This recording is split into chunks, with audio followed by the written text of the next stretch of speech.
Hello, Dr. Jason Biondo here with Palm Health. I'm chiropractor and director of fitness here at Palm Health, and I want to say thank you for being here with me today. Today, we're going to discuss the topic of balanced training for balanced living. I think it's well known that exercise and fitness is a very vital part of health and well-being, but the reality is there is a vast variety of options out there for people, and the ultimate reality is that our goal is really going to be what guides one's fitness plan and objectives. And if the objective is health or healthy living, then we're going to take a look at what a balanced exercise program looks like to help achieve our goal of health and well-being.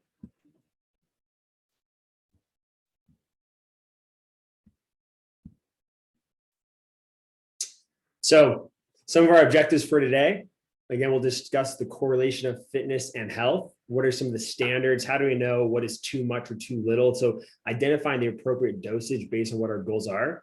We're going to really dive into the different elements of fitness and the variety of exercises to achieve such elements.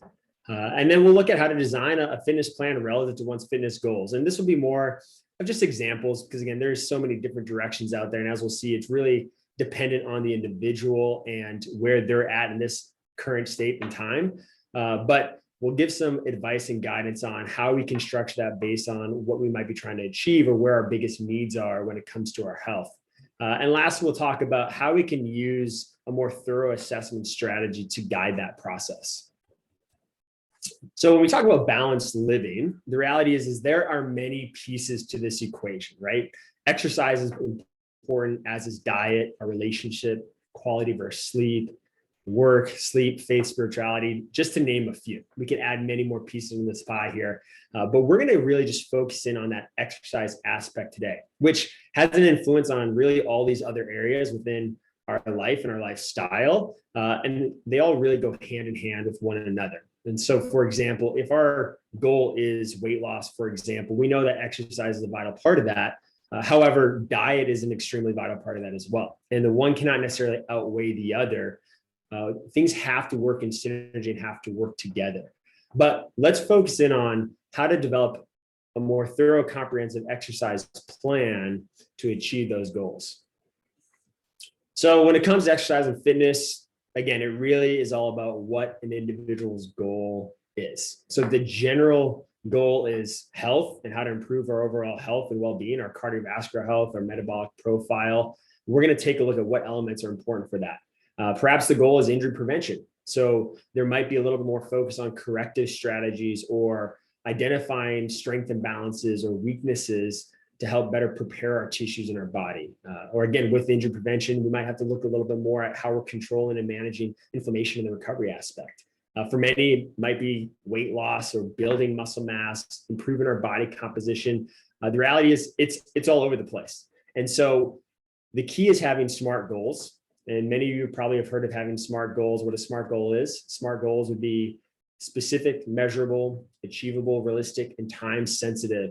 And that's very much going to apply to what we're talking about here today. And so if this is something that's unfamiliar to you, Sarah Lewis, one of our well-being coaches here at Palm Health, recently did a great webinar on developing SMART goals. I recommend you check that out where you can gather more information and tools to help identify that. But again, I want to really emphasize the importance of the goal is really going to influence where we're going and what the plan is going to look like. Many of you have probably heard of the book Atomic Habits by author James Cleary. This is an illustration that comes from his book Atomic Habits. And I think this is really valuable to just start this conversation with looking at how one can go about pursuing their goals. So many times, if you look at this picture on the left here, a lot of our goals are often outcome-based related. The goal is I want to lose weight. We focus on that set outcome there. Or maybe the goal is I want to be able to get up and down off the ground easier, which is a great goal. We focus on that outcome there.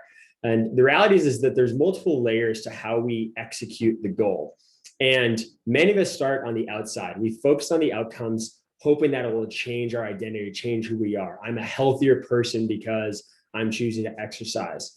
But what James Cleary really emphasizes here is rather than starting with the outcomes, we first need to focus on our identity. who we are, where are we going, and then how are we going to get there. And I think it's just a very valuable principle, how we're just reinforcing to ourselves who we are and what we're trying to achieve here, because that is going to help establish healthy systems and habits to ultimately achieve those outcomes. So it really is rooted in our identity. And again, our identity is going to be based on what we want that goal to be, or what we want those behaviors to be. So when we're talking about a balanced training routine, these would be the 5 fundamental elements of balanced training that all together are going to make up a good plan to help us achieve just good health and integrity of our body and our overall well-being. So we have the aerobic energy system. We can look at strength, obviously core and stabilization, balance, and really that being like our overall balance, our ability to stand and utilize proprioception within the body. And then lastly, flexibility and stretching to maintain optimal range of motion. So we're going to dive into each one of these today. But first, I want to take a look at this graph here, because this is very important to understand. Again, when it comes to our goals and how we're trying to achieve whatever that priority may be, when it comes to fitness gains and work, we have to identify what is the optimal level of work that is needed to achieve such gain or adaptation. So there is this fundamental principle in biology called homeostasis. And essentially what that means is that our body is going to work really hard to help regulate a stable environment. And so when we are exercising or when we are pursuing fitness gains, we are putting stress on our body with the hope or the goal that our body will adapt to that stress to become more resilient or become more efficient. And so that is really critical with any exercise plan, is understanding that there is a sweet spot. There is an optimal zone that is going to help our bodies to adapt. If we're trying to improve our aerobic capacity, there's going to be a certain level of work intensity that is needed to increase our efficiency at how we utilize oxygen. If we are trying to develop more strength, there's going to be a certain level of load that is needed to help our body to adapt to that load. And so you can see at the bottom of the chart here, we have volume equals sets plus reps plus the exercises that we choose plus intensity. And there's other variables that definitely can be added into that as far as the frequency. And then over on that other axis, we have our fitness gains. And so I just want you to think about this big picture here, where for many of us, if we're not achieving the results that we're looking for, perhaps we're not putting in enough volume or effort to get us towards those gains. So maybe it's just that our training and the habits that we have become a little too redundant, and there's a lack of variety there. There's not enough stress on the system where our bodies have adapted and they're just doing a good job at kind of maintaining that. However, we have to look at how do we manage or control the intensity there to further increase our peak or our potential. But at the other end of the spectrum, we could also overdo it. We could actually overtrain and thus limit our results or our outcomes. And so that is equally as important, recognizing, are we undertraining or overtraining? And how do we really identify that sweet spot or that sweet zone in the middle, which we're going to come back to here later. Well, first, let's just identify some of those things that will influence one's overall peak and their optimal zone. So training age is a very important one. What training age means is how long have you actually been engaging in that activity or that practice. So for example, if you are a runner and you've been running for 15 years, your body's going to have a high level of efficiency with that strategy. And it's actually going to take a little bit more work, a little bit more intensity or effort to continue to push that peak and to achieve gains. Whereas if you are new to running, or let's say that you're new to getting into the gym and lifting weights, your training age is very low and it doesn't take as much stress or stimulus to force that adaptation on the body, and you're going to see much quicker results. So this is where some of the challenges come in for individuals when we get into a plan, especially early in the year, and say we're a couple months in, and those first few weeks or first 6 to 8 weeks, we saw some pretty good changes. Then all of a sudden our body starts to plateau a little bit. And it's like, wait a second, I'm still working hard. I'm still going to the gym 3 times a week. I'm still watching what I'm eating, but we're not seeing as much change anymore. What's happening is your body's adapting. It's becoming more efficient to the stressors that you're putting onto it. So we have to manipulate one of those parameters there to continue to create those goals.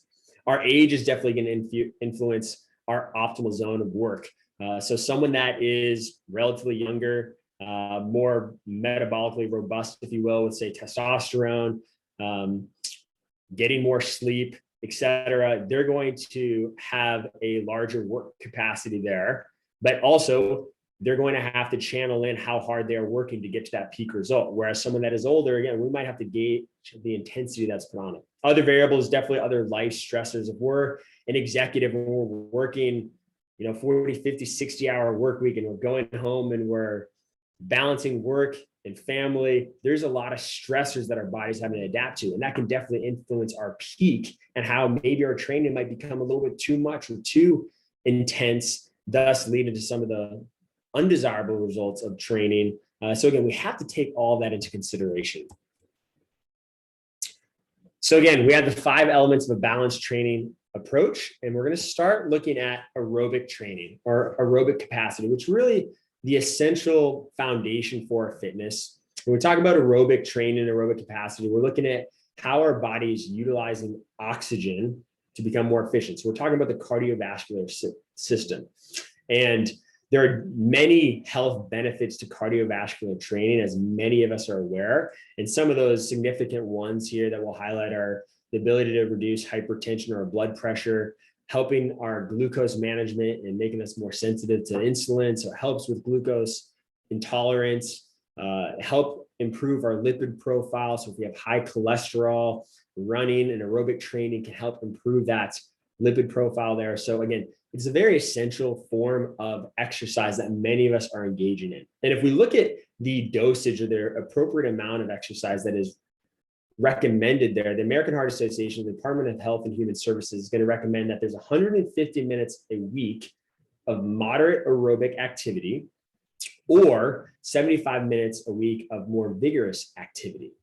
And so when we talk about moderate intensity activity, that would really be a heart rate zone. It's going to be dependent on the individual, which we'll look at in a second, but you're able to almost carry on a conversation during that work. So let's say you're going out for a walk, you're walking at a good pace, but you can have a relaxed conversation during that walk. That's actually going to be somewhat of a moderate intensity exercise. And so that's going to require a little bit more time to get that result that we're looking for due to the stress that's being put on the body. Whereas a vigorous exercise or vigorous intensity is going to be a little bit of a higher heart rate zone, kind of pushing a little bit more towards our aerobic capacity before we get into an anaerobic stage. So using oxygen versus using more just relative glucose to create energy. And it will take less time doing vigorous intensity exercise to achieve that similar result. So vigorous intensity exercise, we often say that it's difficult to get a few sentences out during that activity. So that might be actually jogging or running. That might be spinning, cycling. Again, a whole variety of exercise. The intensity is going to be really what determines and influences that goal there. So when we look at intensity, a main thing that we'll often look at is Vo2 Max. And so what Vo2 Max is it's overall how efficient we are at utilizing oxygen. So well-trained individuals have to work harder to continue to boost their oxygen utilization and get those results. Whereas people that are less trained, so again, we're looking at that training age, they can get similar outcomes with more moderate intensity exercise. And so it really is relative to how long you've been working. And that's something to take a step back and consider. So let's say that you go out and you run a 5K 3 days a week and you run it at a similar clip each time. Your body starts to adapt and get efficient. And so if you're looking at how much calories you're burning, for example, during that workout, or again, what is the end game as far as the intensity there? In order to really manipulate that and create some change, you have to start pushing the intensity, maybe running a little bit faster, or maybe it's running a little bit longer because our body is going to adapt to that stimulus. So here would be a general heart rate zone that's going to help kind of dial people into that moderate intensity exercise. And so if we look at max heart rate in exercise, typical equation that we use is 220 minus the individual's age. So the younger we are, the higher our working heart rate zone is going to be. And so if we're looking at that aerobic zone, we're usually looking somewhere between 60 to 75%, maybe upwards of 80% of our heart rate. So if I'm a 35-year-old individual with a max heart rate of say 185, if I want to get into that good aerobic working zone to increase my aerobic capacity, Our heart rate is going to be somewhere in that 130 to 148 beats per minute. And that's generally a good guidance, a good rule. Now, we can definitely tap into this looking at one's Vo2 Max or looking at something like the CRA method test that looks at somebody's lactic acid threshold. So when are we switching from aerobic to anaerobic? But if the goal is building aerobic capacity, these are generally good numbers or parameters to base your exercise off of.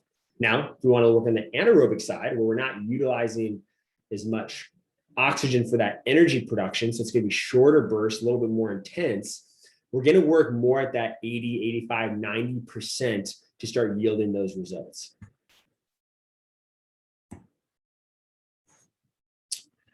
Resistance training, the next key element of a well-balanced training program. And again, many wonderful benefits to resistance training that we'll look at. And the reality is when we age, we're going to see changes in body composition. Our muscle mass is going to decrease, our bone density is going to decrease, our relative body fat is going to increase. It's part of the aging process. And so resistance training, like aerobic training, can do wonders to really help combat the just natural aging response that we're going to see. So obvious benefits are going to be, it's going to help build strength. It is incredibly important for improving our bone density, improving functional capacity. So I mean, just our ability to execute daily tasks, great benefits on improving body composition. So there can be great gains from good loaded resistance training to help reduce our body fat and ultimately improve our body composition. And then there's also great cardiometabolic benefits. So again, improving our blood glucose, improving our lipid profile, improving our inflammatory markers, which have a great effect on our cardiometabolic health. Resistance training can really help with the execution of improving that overall metabolic picture there. The key thing again is volume. So how much? So literature is going to tell us that training at least twice a week is pretty important. So at least 2, and I would even say 3 to 4 if we want to truly make gains, but generally 3 times a week, many of the studies we'll look at is an adequate frequency. And then again, we have to look at the volume. So the number of sets, the number of reps, and then how many exercises are being performed is really the key there. Volume is everything when we're looking at resistance training to create adaptation and results. Here's a great study. This was published back in 2019, the Journal of Strength and Conditioning, looking at the comparison of low volume versus high volume resistance training in untrained older women. So they used their women ages 60 and older, looking at their body fat and their blood biomarkers, comparing 1 set versus 3 sets of exercises over a 12-week duration. Each set was performing 10 to 15 reps at 3 times per week. And what the literature showed was, what the study showed is that the high volume training group had a statistically significant, more efficient advantage at reducing triglycerides, reducing very low density lipoproteins, so those kind of bad cholesterol, if you will, reducing blood glucose levels, CRP, and then significantly having a little bit more influence on visceral adipose tissue and our trunk fat. Now, it's important to note that the single set group still was effective at lowering cholesterol and lowering LDL, still influenced blood glucose levels. But the key determinant there was really the effect on body composition and trunk fat. And so volume, the number of sets truly is important if we're spending time in the gym. So I think that's an important thing to emphasize here. If you're getting into the gym and you are doing resistance training, you are lifting weights, it is very important to, rather than maybe doing a given exercise for 1 set and then moving on to another muscle group, pick a couple muscle groups and really focus additional sets, 3, 4 sets on that given exercise at a 10 to 15 rep range, 10 to 12 reps, maybe 8 to 10. That's going to work you in a zone that's going to have a nice metabolic effect to really influence these metabolic profiles that we care about with aging and ultimately how we can improve our health. Another very important variable to consider is grip strength, lean muscle mass as we age. So we know that grip strength, lean muscle mass, as well as our lower body strength is a great predictor for longevity. So again, here's another study that looks at grip strength associated with age, and evidence is very strong to support that increased strength that can be determined even just by our grip, which is going to be correlated with more muscle mass and ultimately improvement in bone mineral density, or so our bone density itself, is going to have a direct effect on our longevity. So it helps influence our ability to move and walk with more efficiency. It's going to influence our balance. It's going to help combat the frequency of falls. So it's a very important strategy as we age that we are incorporating some level of resistance training. And for many, this is probably a piece that gets missed, or maybe they do some, but again, that intensity piece is not well understood of how do we want to push our body to adapt. And naturally there are a little bit more risks under load that come with that. So guidance is really important. This is one where if you don't have good experience in the gym, working with a trainer, getting some oversight or some guidance is really beneficial in the get-go to help you understand and learn the movements, understand how to use the machines, understand how to execute the lift with quality movement, because there is greater risk when we have load. But the reality is we do have to have a sufficient amount of load or resistance, that stress, to allow our body to adapt. And that doesn't mean we need to be pushing max strength as we're getting older. It's all relative to the individual. But it is important to stop and take a look and say, hey, if I've been doing the same amount of weight for the same amount of reps for X amount of time, maybe I should consider increasing that weight by 5%. Or maybe I should change that rep range a little bit so I can increase that. And that's a good way to manipulate that stress on the body to force that adaptation.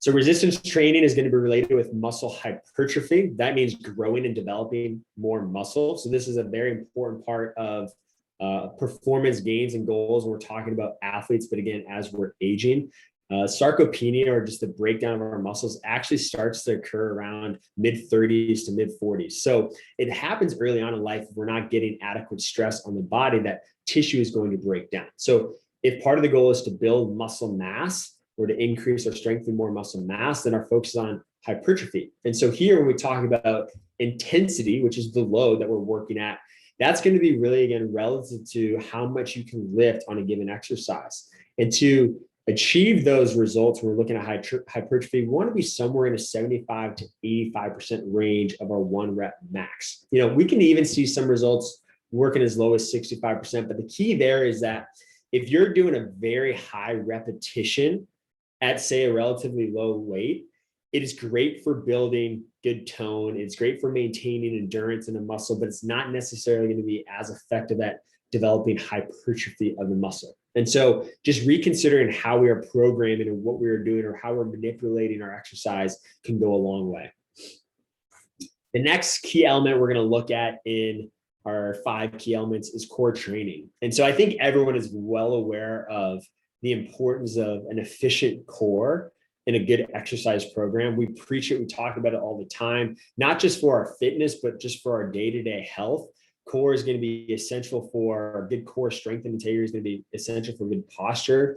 It's going to be essential for creating just good quality movement, good force production, how we're transferring energy from our lower body into our upper body. So core stability and strength, I would say, truly is the foundation. Because if we are insufficient in our trunk and how our trunk muscles are working, there is going to be a lot of compensation that happens throughout the rest of the body that can eventually lead to a little bit more stress, a little more overload on our extremities. So on our hips, on our knees, our ankles, on our elbows, on our shoulder. And so really it comes back to proximal stability. And so we can be very creative with how we're working core strength and core stability and core endurance into a training program. And I want you to think about, again, this is really all the muscles around the spine. So when we say strong core, we're not just talking about the rectus abdominis, or say the 6-pack. We're talking about the obliques. We're talking about the back muscles. We're talking about our diaphragm, our pelvic floor, this entire system around our trunk that creates support and stability. This is really, again, the fundamental foundation of good quality movement. So I want everyone who's listening right now to stop for a second and just practice this for me. So if you put your hands on the outside of your abdominal wall, you're just grabbing your hands on the outside of your core, if you will, I want you to stop and engage your abdominals. So you're just stiffening your core. You're bracing the spine to create some relative stiffness. And I want you to think about what strategy you are using here. So many times, many individuals, as they do this, they will they will tend to hollow the abdomen. So they'll engage a muscle, very important one called the transverse abdominis, which wraps around the torso, kind of like a back brace or back belt, if you will. And they're drawing their navel in. So what that does is it activates the transverse abdominis to create some relative tone. So you can try that as you're holding here. You can draw the belly button in. And as you're doing that, I want you to feel relative tone or stiffness around your abdominal wall and your spine. Now, another strategy we can look at when we're engaging our core is as we brace, we can almost think of when we tighten, rather than pushing the belly button or pulling the belly button in, we're going to push the belly button out. So as we're creating that stiffness, we're exerting pressure into our abdominal cavity. It feels a little different. If you palpate your abdominal wall, you'll probably notice that there's a little bit more stiffness that comes with that core activation. So this, again, is a fundamental thing that we will often preach and really emphasize, especially when we get someone in the gym. How are they actually training and engaging their core? So on the first example there, as we're activating the transverse abdominis and hollowing the abdomen, it's a good strategy. It activates the trunk, but what it does is it inhibits how our diaphragm is working with the rest of that abdominal canister. And so it inhibits what we call intra-abdominal pressure, and it's not quite as stiff. The latter, when we exert and we create more intra-abdominal pressure exerting out against the abdominal wall, it creates a little bit more relative stiffness. And this is a really important strategy for good core stability. So again, when we talk about core, it's how that whole system is working. And a lot of it, even just how we're building awareness with how we're engaging our trunk. I work with a lot of individuals that experience low back pain, whether acute or chronic. And one of the more common faulty kind of movement dysfunctions, if you will, that we see is how people are actually engaging muscles throughout their trunk. And so think about this, and that relates to you. This is really, really important. And we think about this when we are moving and executing movement in the gym, how we're creating optimal stiffness to then transfer force through the body. So when we talk core training, it's really looking big picture, how we're training all those muscles to improve integrity around our pelvis and our spine, and how then we're building good endurance of those muscles to maintain throughout the duration of whatever task we're executing.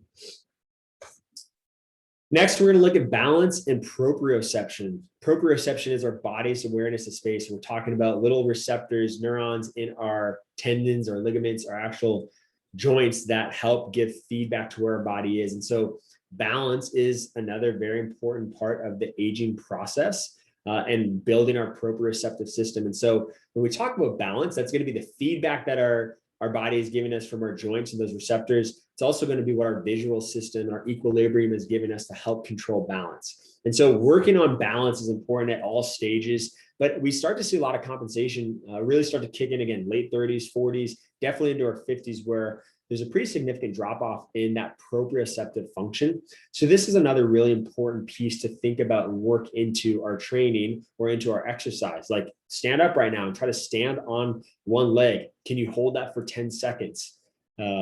If that's easy for you, stand up, close your eyes and try to stand on one leg. You're going to find that that is much more difficult because you're taking your visual system out. You're really challenging your balance and your proprioceptive system. And so you see how quickly we start to lose that integrity. So here is a study that looked at just the normative data of single leg stance and how that compares to as we age. So 20 to mid 50s, we see that on average, people can hold for about 30 seconds. And when they close their eyes, that drops about 10 seconds. So again, that visual system is really adding a big influence into our balance. But as we start getting a little bit older, especially when we jump into the 50s, 60s, 70s, although balance still stays pretty good with our eyes open, look at how significant that is when people close their eyes. So for example, again, 30 seconds for someone in their 20s to late 40s, 10-second drop off when their eyes are closed. When we get into our 70s, eyes open, we're now looking more about 18 seconds as an average. With eyes closed, it's almost immediate that we have to put our foot down to gain our sense of balance because that proprioceptive system becomes less efficient. And so just like anything else, we can train our proprioception to be more efficient, to work on the reactivity of how it's adapting. And this is such a critical piece of exercise, especially when we look at health, longevity, and aging. And so there are plenty of little strategies that we can incorporate, doing single leg exercises, working on single leg stance, working on less stable surfaces to help work on our body's feedback, doing movements with our eyes closed. Be careful how you're doing that, but working on those strategies is going to train that proprioceptive system, which is really, really a fundamental piece. It's also a really key piece for athleticism. So many of you have engaged in sports, or if you have a history of engaging in sports and experiencing an ankle sprain, you probably can relate to, once you have an ankle sprain, there's a much greater recurrence to you spraining that ankle again. Because when you damage those ligaments and tendons in the ankle, or if you even have little micro trauma to them, you're also damaging those receptors that are giving feedback to where your body is. And so even for those that are looking for more performance gains and improving athleticism, how reactive our body is critical for how we can prevent or help transfer stress and load, and ultimately spare our joints and spare our extremities to the repetitive event that they're engaging in. So really all levels, this is such an important piece to utilize. And then lastly, we're going to talk about stretching and flexibility. And so again, I think many people recognize the importance of flexibility and stretching and maintaining optimal joint range of motion. And this one can be a little bit more controversial as well, because again, it really does depend on what is the individual's goal when we're talking about how much stretching or flexibility is needed. And so I would first say that, like, we want to focus on optimal range of motion. Can we get our shoulder up overhead? That is a normal range of motion. If that is difficult to do, that might be because we have adaptive changes in the tissues under our shoulder. So maybe we're really tight through the lat muscle, or a muscle called the teres major or pec, and it starts to limit that. And there's repercussions for losing that range of motion. So if we're lifting the arm overhead and we can't fully execute that, now we start to impinge other structures, and that can lead to sensitivity and irritation of other joints. We see this a lot in the hips. Many of us, our day-to-day, we spend a lot of time sitting. So naturally, our hip flexors are going to get tighter and create a little bit more adaptive shortening in that tissue. And so what happens then is our hip can start to actually lose some motion, especially with extension. That's our hip moving backwards, our foot going behind us. And there are going to be compensations and adaptations that come with that. One of the more, again, prevalent things that we'll see when it comes to low back pain is poor motion or mobility in the hips. So when we look at it from a general sense, we want to talk about what is optimal for individuals. What is those normal range of motion? If we lack normal range, if we can't sit down to the ground with relative ease because our ankles are too tight or our hips are too tight, those are good, important things to work on. But again, it also does depend on the individual and what the goal is. So for example, if I have an athlete, I'll give you a great example of an athlete that I work with. So he's a high school football player and also lacrosse player. And he is impressively fast. He has like elite level speed. So he can run about a 4.45 40, which a 40-meter dash, which is very, very fast. That would be up against some of the better athletes in the NFL. And if you look at this individual's ankles, he has incredibly tight ankles, very stiff ankles. And I could look at that, and there's a couple things we need to consider. One, there's some structural limitation there to that ankle mobility. So we can work on it, and there's only going to be a certain level of gain that happens there because the joint itself is restricting that. So it's important to know sometimes when we're working on stretching and flexibility, there's going to be limitations in what we can achieve just based on the structure of the integrity of the joint.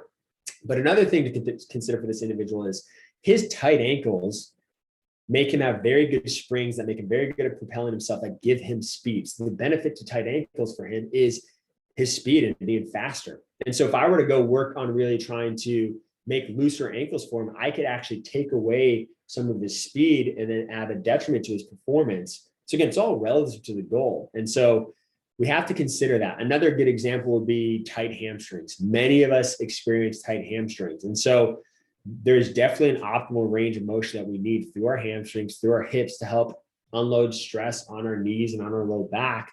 But it's also important to look beyond the hamstrings. Sometimes we might see that an area is tight or deficient because other muscles on the opposite side of the body. So for example, with the hamstrings, we have hamstrings attaching to the back of the pelvis. We have hip flexors attaching to the front of the pelvis. And so we talked about earlier, many of us spend a good part of our day sitting. And so the hip flexors get tighter, which can cause some rotation in the pelvis. So what's going to happen is my hamstrings are going to feel tighter because they're now put in a position of greater stretch.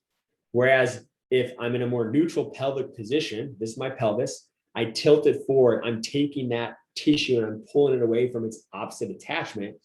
Well, the reality is if I want to improve that hamstring tension, I actually need to correct the muscle in the front side, my hip flexor. So think about that. If you're working on stretching and flexibility and you're not yielding results and you're putting a good amount of time and effort, we might need to look beyond that muscle group that you're working on.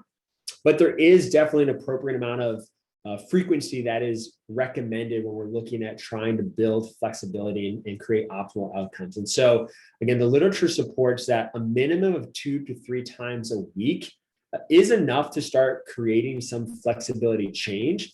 And when we're working on a given stretch, we're working on a given exercise, trying to reduce that tightness, holding that exercise or that stretch for 10 to 30 seconds is really kind of a sweet spot to start to create some adaptation in the tissue. And so the reality is that we might create some relative stretch on the tissue, and then it might slowly return back to its kind of normal resting state. Like I said, the body, it tries to achieve homeostasis and it works really hard at maintaining that stable environment. So that's where repetition is needed to gradually change and adapt that tissue to a new length.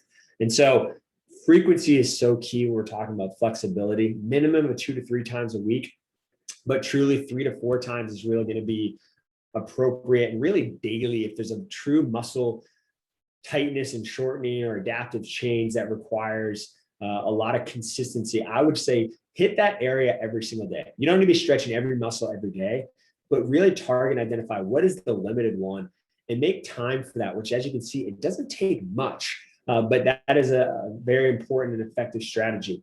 Many different ways of stretching. So we have ballistic stretching, which is a more dynamic form where we're actually using more oscillating movement, a little bit more force to kind of create that stretch on the tissue versus that dynamic warm-up.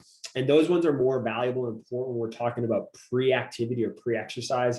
We want to focus more on the dynamic nature of a stretch, whereas static stretching or even PNF, or what we call proprioceptive neuromuscular facilitation, which is a big fancy way of saying just contract, relax, if you will. There's other PNF strategies. Those ones are a little bit more effective after exercise at reducing tone or tension in the tissue. So again, it's important to consider when and how we want to integrate that into the program. But that PNF strategy, that's a really nice one. If you have assistance, whether it's working with a trainer, working with your spouse, where someone is assisting and guiding the stretch or the length of that tissue, what you're doing is you're going to contract the muscle for anywhere from 3 to 6 seconds. Usually I like to incorporate that with breathing and breath work, because as we exhale and we relax, it actually helps calm some of the tone in the nervous system. So then when you are relaxing the muscle, you're slowly guiding or more aggressively pushing into a stretch, and then you're going to hold that stretch position anywhere from 10 to 30 seconds. And then once you get to that new end range and that new barrier, again, you're going to contract the muscle, hold 3 to 6 seconds, and then again, relax and push into new end range. And you'll repeat that 4, 5, 6 times until you're no longer executing a new end range. And that's a good time to discontinue. But again, with frequency, as you revisit that, really, really quality way to actually gain flexibility. There are additional ways that we can look at building core strength, balance, and flexibility. So now I want to start talking about some more examples of fitness and exercise and how we can integrate or focus our training methods based on what we're trying to achieve with our goals. So if our goal is to say build more core strength, more core endurance, balance, and flexibility, things like Pilates, yoga, or flow are excellent ways to really capture all of those. Pilates, there's different practices there, whether you're using more mat work or using things like the reformer, and you're adding resistance, and still effective way of building strength, but it's a little bit more stable, a little more controlled, requires a little more body awareness, if you will. However, if the goal is actually building strength, there may be limitations on that practice based on what we have available to us. And again, that's something that we have to consider. Same thing with yoga. And so what is your goal? What are you trying to achieve? What do you need? What's your priority here? That should influence where you're spending more time with certain practices. Eldoa, not Eldo, but Eldoa is another practice that we like to incorporate here at Palm. We have a few individuals, Eric Lentz, Liam Springer, Angie Campbell. Those are some of our team members that specialize in Eldoa training. What Eldoa is, it's a specialty method that's using myofascial stretches and more orthopedic techniques to really influence the integrity and restoring optimal motion of the joint. There's actually specific positions for each segment of the spine to help restore more motion and mobility and improve alignment and posture. And so we can be very strategic with these positions, really respecting the body, but really channeling in to get a specific stretch on a region to help mobilize that. So that's another really excellent strategy that we like to incorporate in when we're trying to improve more segmental mobility and flexibility. Now let's talk about some training strategies for weight loss and for more aerobic training. So HIIT, for example, or high intensity interval training, is a very popular form of training that many of you probably have heard of. And so what HIIT training is, which is really more of a form of anaerobic training, meaning we're not utilizing as much oxygen. It's short, intense intervals that are done for a period of time, then followed by rest. And so it's a much more intense level of exercise. And we're talking about intensity. We can talk about the amount of load, the amount of resistance that we're using, or we can talk about our heart rate. And so again, that higher heart rate zone, we're getting into a higher heart rate zone where we are working out a little bit more anaerobically, but with that yields a really nice metabolic effect. So one of the values of doing high intensity interval training is there can be a little more stimulus, a little more resistance on the body to yield or to get that adaptation of our muscular tissue to build strength. But there's also a great metabolic benefit for a short amount of time. So what you can do in a 20-minute HIIT workout would be similar to what you can get out of a 60-minute aerobic workout, say if you're doing spinning or running, based on the relative intensity of that exercise. And so I think HIIT training is a really nice alternative for people when their goal is more fat loss oriented, but also want to have some level of resistance on them. They want to build their capacity as far as their oxygen utilization. HIIT training is a valuable way of doing that, but it's also important to recognize it's intense. Like, this is not the best method for individuals that are jumping in that don't have much training background, because with greater intensity comes greater risk. So this might be something that you aspire to work towards, but not necessarily jump right into. But for another one, maybe you are more of an endurance athlete and you are starting to see a little bit of a plateau in your times and how you're being able to boost your efficiency there. Supplementing with higher intensity exercise is actually a great way to boost that metabolic effect and that adaptation that comes with it. So a sample exercise, if you will, of a HIIT training that I would perform is going to be a superset of movements. So in this case, we're starting with a squat, whether you're using a barbell or a dumbbell in front of us, a goblet squat. We perform 10 repetitions at a controlled tempo, 3 seconds down, 1 second up, rest for 10 seconds, and we move on to the next exercise. Next exercise, we're carrying a heavy load. So we're simply walking, carrying a heavy dumbbell. You can go hold it in each hand. You can go hold it on one side. Great way to build good core activation, maintain a nice, tall, upright pillar. But that heavy load and just holding on to it, great way to work your grip strength. And it works your heart. It gets the intensity of your heart rate going. Then we're going to move on to a dumbbell press. So again, going back to a 10 rep scheme, maybe a little quicker tempo, pressing dumbbells overhead, working a little more the shoulder girdle, followed by 10 seconds rest. And the last thing we're going to do is go into a sled push. Maybe that's not available to you, but in this case, we have treadmills here where we can actually put more load. So again, we're adding intensity through load and we're pushing a sled. And that might be a controlled, steady push. That might be a little more of a jog. That might be a sprint based on how much load is on there.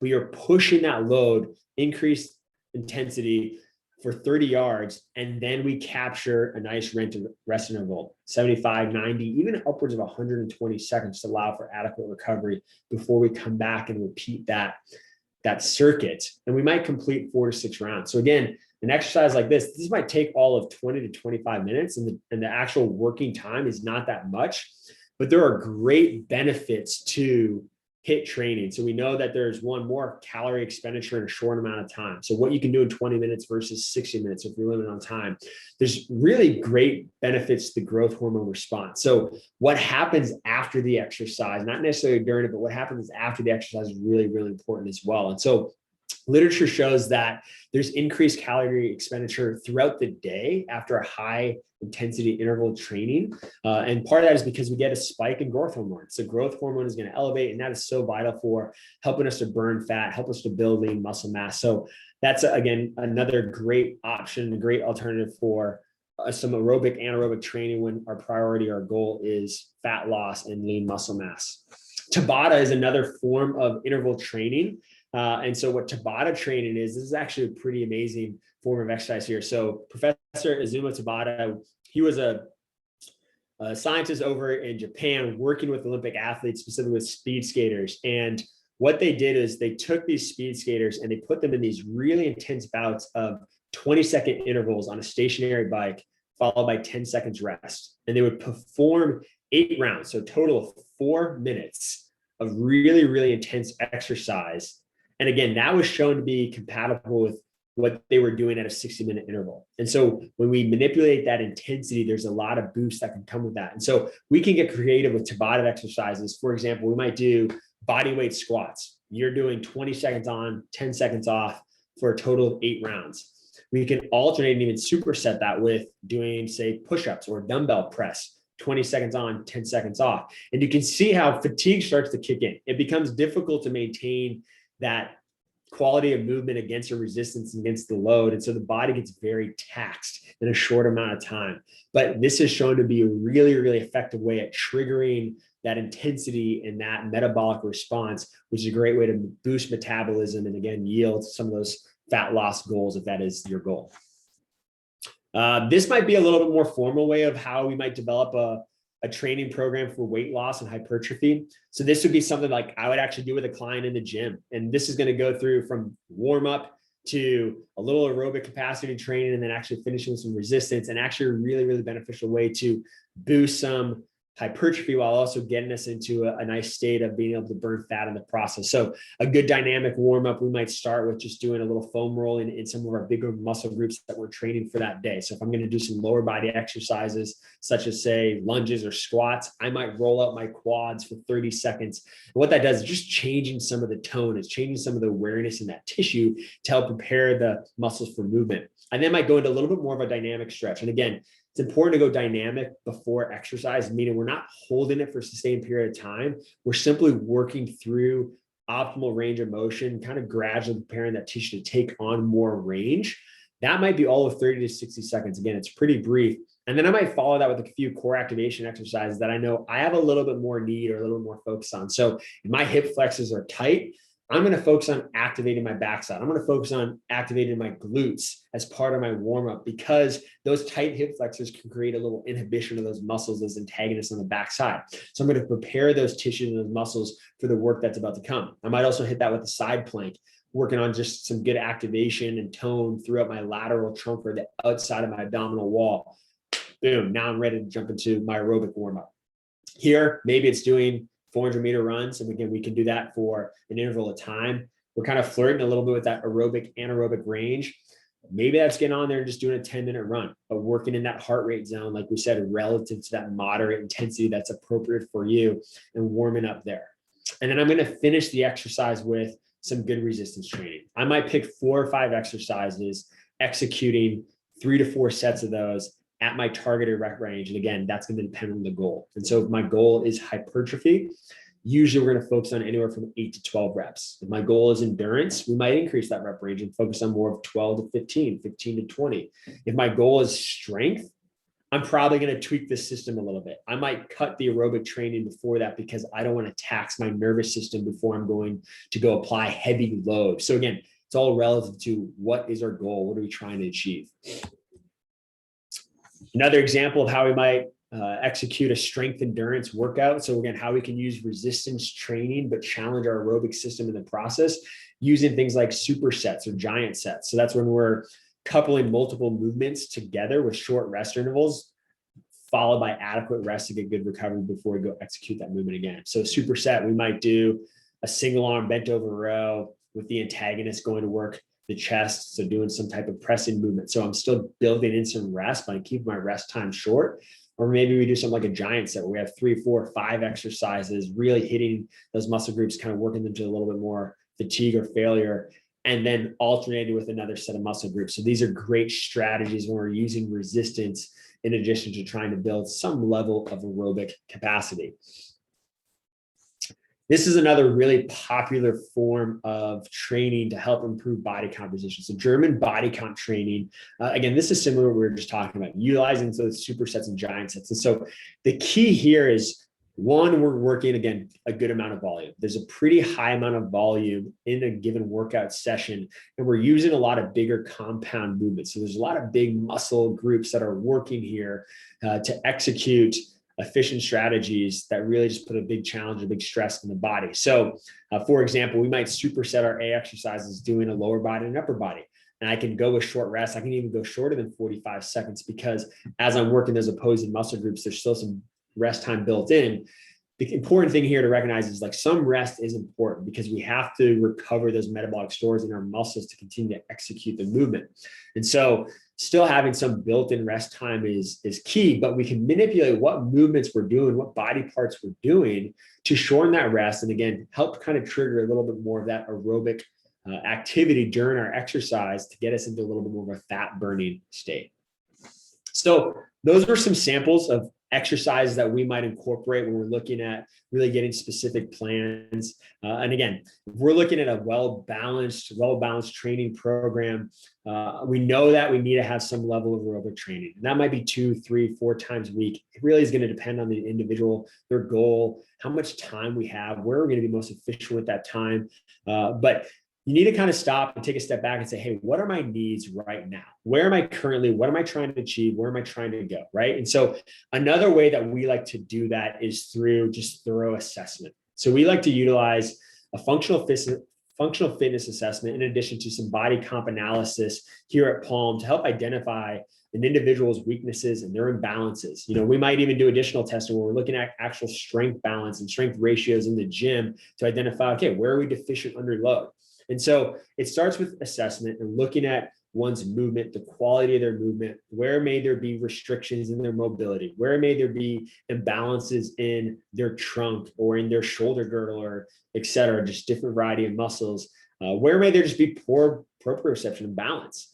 And so with that assessment, we can then prioritize and say, hey, right now, a key thing to help improve your integrity and your well-being and just the overall quality of what you're doing in the gym is we're going to focus on increasing mobility here. We're going to focus on increasing endurance. So that starts with assessment. That's going to be the first thing.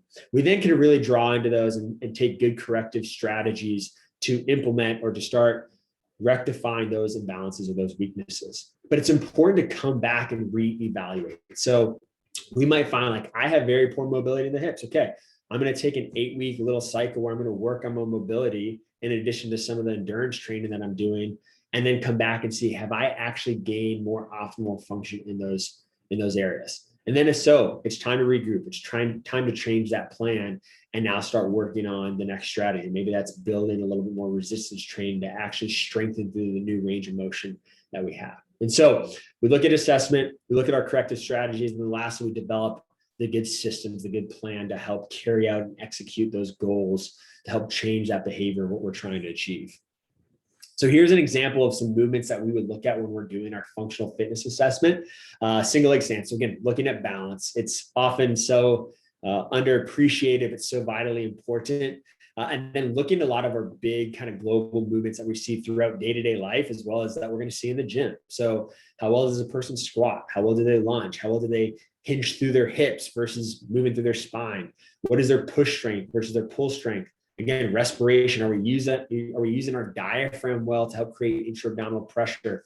An active straight leg raise is looking at just dissociation of the hip and the pelvis. So all things that we can look at, and we're looking at the quality of the movement, the range of motion. Are there any gross muscle imbalances that jump out to us? Do we see where there's maybe more excessive stress showing up on a joint? So for example, when we're squatting, do we see that the knees start to cave in? And we ask ourselves, what is the result, or what's the ramification of that repetitive load that's going to happen there over time? And we use that to start then correcting that movement with the exercise to strengthen the hips or to counter where that restriction is showing up. Another tool we like to use here is body comp analysis. And I think this is another just super valuable and critical piece of information when we look at just exercise and fitness, because sometimes just looking at the number on a scale, for example, can be pretty misleading. And so here we use the Sika device that measures your body composition, looking at lean muscle mass relative to the body fat percentage, and then really gives us other really valuable information from visceral adipose tissue, total body water. And so it gives us a good baseline. So if I have an individual and their goal is to lose weight, for example, I really care about what is your body fat percentage and what is your lean muscle mass percentage, because if you get on the scale and you have a number that shows up and 6 weeks later you get on the scale again and there's maybe not as much change that you would like to see based on that overall number that you're just looking at on the scale, that can be rather discouraging. That can derail us from a plan a little bit. But when we look a little bit more specifically, we actually capture what is your body fat percentage and say that you're starting at 30%, and your lean muscle mass is relatively low, but over the course of that 6 weeks, your lean muscle mass increases and your body fat does come down, but you still have more muscle mass. Your weight might not look as significantly different as you would desire. You actually have made really good changes there. And so it's just important to consider. Like, we can't be lost in the numbers. We need to really take into consideration the valuable numbers there and how those things are going to move the needle, and recognize that it's going to take time. It's going to take time. We have to be consistent, but the more information we have to capture, the more it's going to help drive our systems and, again, the outcomes that we can expect to come with that. When using that functional fitness assessment, this is a way that I kind of like to just help categorize people and talk about where's a good place to start for you. And so we have this training continuum, if you will, where when we're looking at the quality of one's movement, if an individual has really poor quality in their movement, has really poor control, has really poor stability, or if there's a lot of pain that's showing up, we got to make sure that we put them in the right environment and do the right exercises or the right classes. So we're not going to overload their system, get them injured, and derail them from their exercise plan. But if someone is moving really well, if they're really efficient and competent with their movement, they show really good stability, and they're looking to get certain results. Well, equally, I don't want to spend too much time in this therapeutic realm. I need to make sure that I'm putting an adequate amount of intensity on them to get the results that they're looking for. And so we kind of think in this broad lens of what is that continuum for an individual. And then we try to direct that path. And so, again, if you do have pain that is limiting your function, we might focus our routine a little bit more on that therapeutic approach, coupled with some really focused, really strategic strengthening exercises. Or maybe we just need to engage in more movement and get out and start walking to get a little bit more conditioning of our tissues. For many folks, like, we're going to fall somewhere in the middle. Like, we're going to be in that functional realm where there are some imbalances that show up, right? Like, we're not spending all day, every day, just working on our movement and on our muscle integrity and our muscle balance. If we have jobs and activities and children to keep up with that influence a lot of our habits and behaviors that lead to these changes in the first place. And so we're going to see little imbalances that show up. And so, again, how do we weigh out how much time do we spend on that imbalance versus how much can we start pushing that to still get people moving towards growth and good outcomes? And so it's good to think in this lens. And this gives us a little snapshot here at Palm of when we do an assessment, how we might channel somebody into the appropriate plan then. And so someone that's higher up on that training continuum, they're going to fall higher up on this list here, this active training, where maybe they're more engaged in personal training, or maybe they're more engaged in the classes, or they're engaged in other classes outside of Palm where there's a little more freedom, right? And the key is, what is your goal? What do you want to achieve? And is the class or the exercise, the focus that you are putting your energy into, is that actually helping to move you towards that goal? But if you are someone that comes in and you have more limitations because of a long life of maybe just some neglect to your health and your exercise, and now we're starting to kind of regroup and work on those quality years remaining, we might need to channel a little bit more on those strategies down below. So like corrective movement therapy, where we're actually learning to move well. We're training our brain to understand and be aware of our control and our motion before we start loading the system. Or maybe we need some more passive modalities and some soft tissue techniques to help influence our tissue and help improve our movement. And so this is just a nice picture to think about what that scale can look like. And again, we can plug different things in here with different classes and different strategies, but I want you to regroup today, and I want you to think about, okay, what is my goal? What am I trying to achieve here? And what am I currently doing? What systems do I currently have in place? And do those align with what we know about a well-balanced training program, or maybe whatever that more sport-specific goal is that you're looking for? Lastly, I want to come back and I want to just revisit this chart here again. So we talked about kind of this inverted U graph here in that optimal zone. We know that if we're not getting enough volume or enough intensity, we're not going to yield certain results. And if we're overtraining, if we're overreaching and doing too much, we're also going to get limited results. So the end game is we're always trying to find what is that optimal zone for an individual. And the reality is it depends, right? It looks different for each one of us. And for some, we might have a really good grasp on what that looks like because we've been doing this for a long time. And for others, we might have no idea. Like we're new, we're motivated, we're getting into it, but like this is where direction can be really key. But if you're kind of in it right now and you're wondering like, hey, am I overdoing it? How do I know if I'm overreaching? I'd say it's not as common. Like the reality is people aren't overreaching probably as much as we're underreaching.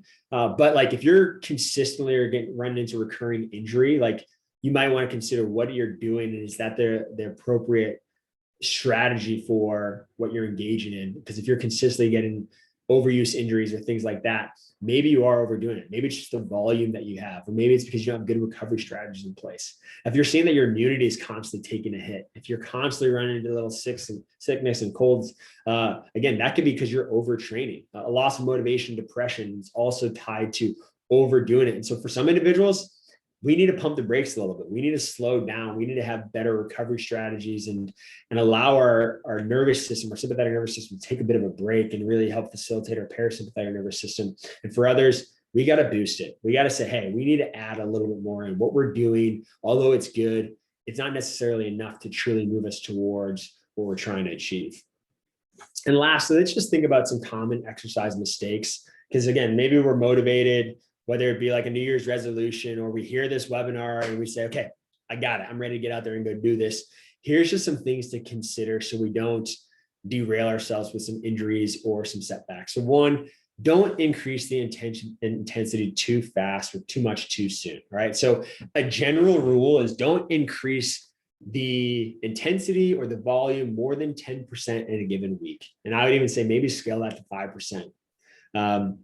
Another rule would be a lack of exercise variety. So if you are doing the same thing over and over all the time, you're going to be much more inclined to have more repetitive stress on those tissues. And again, that might just affect how your body is recovering. So mix it up, get some variety in there. Change the movements that you're doing, change the list that you're doing. If you're going to the gym and you're hitting weights, but you're doing the same ones all the time, that can also be detrimental, right? That takes us down that curve there where we're no longer seeing performance gains. Again, a lack of adequate rest and recovery, it is highly prevalent, and not necessarily just because of training too much, but because of just lifestyle, because our sleep isn't efficient, because, we're getting 5 hours of sleep, we're working long days, we're doing these things. Like we got to pump the brakes. Otherwise, again, we're putting ourselves at a risk of derailing ourselves. And then again, technique and preparation is so important. I know so many individuals that because time is limited, we think, okay, I'm just going to go out and get it done. And so we go hit that run, but we don't really think about the warm up or the cool down. Like I guarantee you can take your 30-minute run and is much more valuable running for 22 minutes, but you do like a good 4-minute warm up and a good 4-minute cool down. Like the sustainability of that will go so far versus if like you just hit it every day and you neglect those other pieces, that the other elements of that balanced training approach. And so again, stop and consider and take a look at where you're at. And so let's just conclude this with saying that at the end of the day, like results are going to be a matter of time and consistency. It's going to take time and we have to be consistent. And ultimately we have to identify what is our goal and what systems are we putting in place to help change our habits and our behaviors to move towards that goal. And for some of us, like we might have those answers, and for others, it might be seeking some good counsel to help guide us in that. And wherever that may be for you, I just challenge you to like take a step back and ask what you're doing there. And then I also encourage you to say, hey, keep at it. Like this is part of the process and it's fun and it should be fun, but it should be challenging too. I think that's a key thing where if it becomes a little mundane or it just becomes kind of easy and we're going through the motions, like we're not going to get those results. So have fun, find what you enjoy, but make sure you're challenging yourself in the process.